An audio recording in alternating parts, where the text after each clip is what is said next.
আল্লাহ রাব্বুল আলামিন মুশরিকদেরকে যারা ইলহাদ করে আল্লাহর সাথে তাদেরকে শাস্তি যা প্রাপ্য তার দ্বিগুণ দিয়ে দেয়। নাউজুবিল্লাহ বলেন। এই কথাটা মনে আপনারা শুনেন না, শাস্তি আবার দ্বিগুণ কেমনে দেয়? আল্লাহ তাআলা কি বলে দেখেন, والذين لا يدعون مع الله إلها آخر ولا يقتلون النفس التي حرم الله إلا بالحق ولا يزنون ومن يفعل ذلك يلقى أثاما।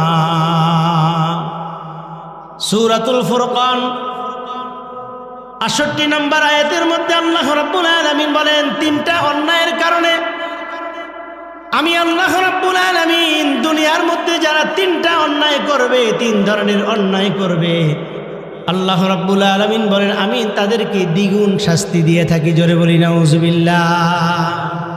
ওয়াল্লাযীনা লা ইয়াদউনা মা'আল্লাহি ইলাহান আখার, যারা আল্লাহ ছাড়া অন্যকে ইলাহ বলে ডাকবে অথবা আল্লাহর সাথে অন্যকে নাম সংযোজন করে যারা আল্লাহর সাথে অন্যকে মিলাইয়া আল্লাহকে ডাকবে, আল্লাহ রাব্বুল আলামিন বলেন ইউদাআফ লাহুল আযাব।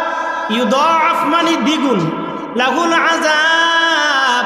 আল্লাহ রাব্বুল আলামিন বলেন তার যেই পরিমাণ শাস্তি লেখা ছিল আমি আল্লাহ রাব্বুল আলামিন আমার নামের সাথে ইলহাদ করে ডাকার কারণে আমি আল্লাহ রাব্বুল আলামিন তাদেরকে দ্বিগুণ শাস্তি দিয়ে থাকি।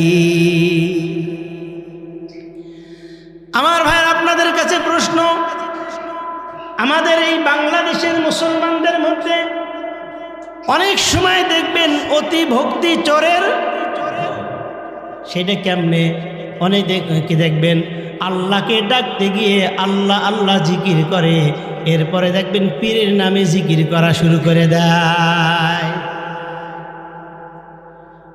আল্লাহ আল্লাহ জিকির করে, ইল্লাল্লাহ জিকির করে, এরপরে দেখবেন লাইট বন্ধ করে ইয়ালি বাবা, তালা বাবা, ল্যাংটা বাবা, এইভাবে আলী বাবা, বিভিন্ন বাবার নামে জিকির হয় কি হয় না? আরো জোরে বলেন না কেন? আল্লাহ তাআলা বলেন ওয়ালিল্লাহিল আসমাউল হুসনা,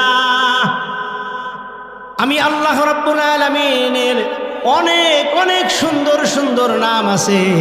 আল্লাহ রাব্বুল আলামিন বলেন আমাকে যে নামে ডাকবে ওই নামেই আমি তোমার সামনে হাজির হয়ে যাব, কিন্তু আমার নামকে ইলহাদ করে অন্য কোন নামে যদি ডাকো আমি আল্লাহ রাব্বুল আলামিন দ্বিগুণ শাস্তির ব্যবস্থা করে দিব। জোরে বলি নাউজুবিল্লাহ।